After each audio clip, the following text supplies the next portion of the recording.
سورہ عصر کا ترجمہ اور اس کی تفسیر۔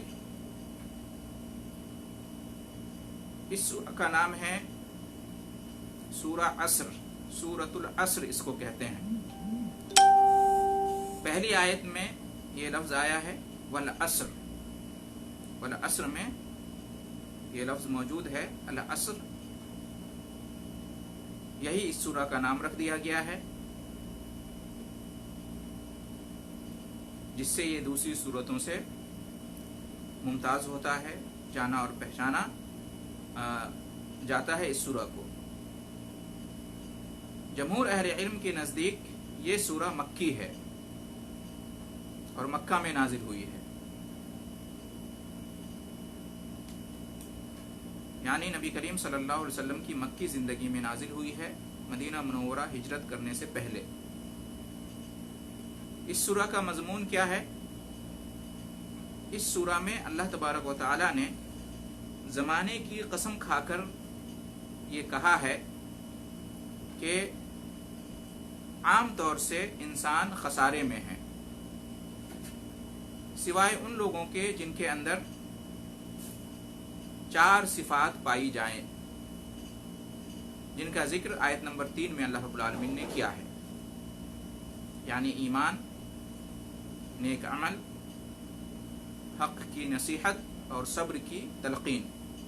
جن کے اندر یہ 4 صفات پائی جائیں گی وہ خسارے سے بچ جائیں گے، اور جن کے اندر یہ 4 صفات موجود نہیں ہوں گی انہیں خسارے سے دوچار ہونا پڑے گا۔ یہ اس آیت کا خلاصہ ہے، اس سورہ کا خلاصہ ہے، مضمون ہے۔ اس سورہ کی اہمیت اور فضیلت میں یہ ذکر کیا جاتا ہے، جیسا کہ امام طبرانی نے روایت کیا ہے بعض تابعین سے، کہ جب 2 صحابی جمع ہوتے، اکٹھے ہوتے، تو جدا ہونے سے پہلے ایک دوسرے کو سورہ عصر پڑھ کر سناتے، ایک دوسرے کے سامنے سورہ عصر پڑھتے، یعنی صحابہ کرام جب آپس میں جمع ہوتے، اکٹھا ہوتے کسی کام کے لیے، اور پھر جب مجلس برخاست ہوتی، ملاقات ختم ہوتی ان کی، تو اس سے پہلے ایک دوسرے کو بطور یاد دہانی اور تذکیر کے، نصیحت کے، اس سورہ کی تلاوت پڑھ کے سناتے تھے، تلاوت کر کے سناتے تھے سورۃ العصر کی۔ تو اس سے اس سورہ کی اہمیت معلوم ہوتی ہے۔ ہمیں بھی چاہیے کہ ہمیشہ اس سورہ کے مضمون کو اپنے دلوں اور دماغ میں رکھیں، اور اس سورہ کے ذریعے ہم خود اپنے آپ کو نصیحت کریں اور دوسروں کو بھی نصیحت کریں۔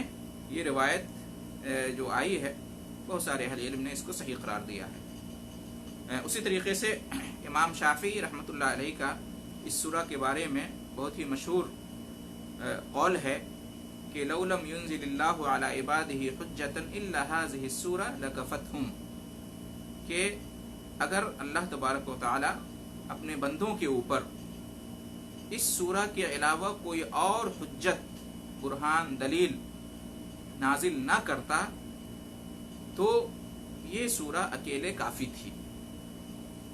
یہ سورہ ان کی نصیحت کے لیے، ان کی ہدایت کے لیے اور غور و فکر کے لیے، تفکر و تدبر کے لیے یہ ایک سورہ کافی تھی انسان کے لیے۔ اگر اللہ رب العالمین دوسری نصیحتیں نازل نہ بھی کرتا تو یہ ایک سورہ کافی تھی۔ اس لیے کہ انسان جب اس سورہ کا مطالعہ کرے گا، غور و فکر کرے گا، اور وہ یہ جانے گا کہ جب تک اس سورہ میں مذکور 4 صفات سے وہ متصف نہیں ہوگا تب تک وہ خسارے میں رہے گا، اور اس کا انجام یہ ہوگا کہ وہ خائب و خاسر ہوگا، ناکام و نامراد ہوگا۔ تو جب یہ بندہ جان لے گا اور اس پر یقین کر لے گا تو وہ پوری کوشش کرے گا کہ ان 4 صفات سے اپنے آپ کو متصف کرے، ان 4 چیزوں پر وہ اپنی زندگی میں عمل کرے، تاکہ ہمیشہ کے لیے جو خسارہ اور نقصان ہونے والا ہے اس سے اپنے آپ کو بچا لے۔ یہ مطلب ہے امام شافعی کے اس قول کا۔ ورنہ امام شافعی کے اس قول کا یہ مطلب نہیں ہے کہ پوری شریعت اور پورے دین کے لیے یہ سورہ کافی ہے، اس لیے کہ پورا دین، پوری شریعت جو ہے اس کی تمام تر تفصیلات اور جزئیات اس سورہ میں بیان نہیں کی گئی ہے۔ اس سورہ میں احکام اور تعلیمات جو ہیں دین اور شریعت کے عمل کرنے کے، اس کا بیان نہیں ہے، لیکن اس سورہ کے اندر ایک خلاصہ ہے پورے دین کا، اور اگر اس سورہ پر غور و فکر کیا جائے اور اس سورہ سے عبرت اور نصیحت حاصل کرے انسان، تو یہ اس کی ہدایت کے لیے کافی ہے اور اس خسارے اور نقصان سے بچنے کے لیے کافی ہے جو آخرت میں ان لوگوں کو ملنے والا ہے جو ان صفات سے عاری ہوں گے۔ اس سورہ کا نام ہے سورہ عصر۔ عصر کا معنی ہوتا ہے زمانہ، وقت، اور اس کی جمع ہوتی ہے عصور۔ العصر اس کی جمع العصور، وقت کو کہتے ہیں، زمانہ کو کہتے ہیں۔ اور عصر ایک خاص وقت کو بھی کہتے ہیں، ایک خاص نماز کا جو وقت ہوتا ہے، ظہر کی نماز کا وقت ختم ہونے کے بعد سے لے کر مغرب کی نماز کا وقت شروع ہونے تک کا جو وقت ہے، اس وقت کو بھی عصر کہتے ہیں۔ تو اللہ رب العالمین نے یہاں پر عصر کی قسم کھائی ہے، اس سورہ کے اندر عصر کی قسم کھائی ہے، اور یہی اس سورہ کا نام ہے۔ اللہ رب العالمین نے ارشاد فرمایا، بسم اللہ الرحمن الرحیم، والعصر، قسم ہے زمانے کی، والعصر، اس میں جو واو ہے وہ قسم کے معنی میں ہے اور کے معنی میں نہیں ہے، اور اس سے پہلے کئی بار یہ بات گزر چکی ہے۔ اور عصر کی اللہ رب العالمین نے یہاں پر قسم کھائی ہے۔ تو عصر کا معنی کیا ہے؟ ہم نے ترجمہ کیا، قسم ہے زمانے کی۔ تو عصر سے مراد وہ زمانہ ہے کہ جس میں دن اور رات کی گردش ہوتی ہے، دن آتا ہے تو روشنی ہو جاتی ہے، رات آتی ہے تو اندھیرا ہو جاتا ہے۔ تو یہی دن اور رات مراد ہے، جس کے اندر انسان کے حرکات و سکنات اور اس کے اقوال و اعمال صادر ہوتے ہیں، چاہے وہ اچھے ہوں یا برے ہوں۔ تو یہی وہ زمانے سے مراد ہے، شب و روز کی گردش، دن اور رات کا آنا جانا، اور اس کی وجہ سے جو اثرات نمایاں ہوتے ہیں، مرتب ہوتے ہیں، یہ سب اللہ تعالیٰ کی قدرت پر دلالت کرتے ہیں، اللہ تعالیٰ کی کاریگری پر دلالت کرتے ہیں، اس بات پر دلالت کرتے ہیں کہ اس کائنات کا ایک خالق ہے اور اس کا مالک ہے اور اس کا بنانے والا ہے اور اس کا چلانے والا ہے، اور وہ ایک ہے، اور وہ اللہ رب العالمین کی ذات ہے۔ تو اس لیے اللہ رب العالمین نے یہاں پر زمانے کی قسم کھائی ہے۔ بعض لوگوں نے زمانے سے مراد یہاں پر یعنی عصر سے مراد جو عصر کی نماز کا وقت ہے وہ مراد لیا ہے، عصر کی نماز مراد لیا ہے۔ والعصر، جیسے اللہ تعالیٰ نے والعصر والفجر ایک جگہ کہا ہے، فجر کی قسم۔ تو بعض اہل علم نے یہ بھی کہا ہے کہ یہاں عصر جو ہے، عصر کا وقت یا عصر کی نماز، اس کی قسم کھائی ہے۔ اس میں کوئی شک نہیں کہ عصر کا جو وقت ہے، عصر کی جو نماز ہے، اس کی اپنی اہمیت ہے اور بہت زیادہ اہمیت ہے۔ تمام نمازوں میں اس کی یہ اہمیت ہے کہ اللہ رب العالمین نے اس کے بارے میں خصوصی طور پہ فرمایا ہے، حافظوا علی الصلوات والصلاۃ الوسطی، نمازوں کی پابندی کرو، اور خاص طور سے جو بیچ والی نماز ہے مراد عصر کی نماز ہے۔ تو اس میں کوئی شک نہیں، عصر کا وقت، عصر کی نماز، یہ بڑی فضیلت والا وقت ہے، فضیلت والی نماز ہے۔ خاص طور سے جمعہ کے دن جو عصر کا وقت ہے، عصر سے لے کے مغرب تک کا وقت، یہ دعا کی قبولیت کا وقت ہے، اور عصر کی نماز کی بڑی اہمیت ہے۔ ایک حدیث میں یہاں تک آیا ہے کہ جو عصر کی نماز چھوڑ دیتا ہے تو گویا کہ اس کا مال بھی ہلاک ہو گیا، برباد ہو گیا، اس کی جان بھی ہلاک و برباد ہو گئی، اس کے اہل ویال سب ہلاک و برباد ہو گئے، اتنی زیادہ اہمیت ہے۔ لیکن صحیح بات یہ ہے کہ یہاں پر پورا زمانہ مراد ہے، پورا وقت مراد ہے، صرف یہ خاص وقت مراد نہیں ہے عصر کی نماز کا، بلکہ پورا زمانہ، پورا وقت، تمام دن اور رات، شروع سے لے کے آخر تک کے تمام زمانے مراد ہیں۔ اس سے اللہ رب العالمین نے یہاں پر زمانے کی قسم کھائی ہے۔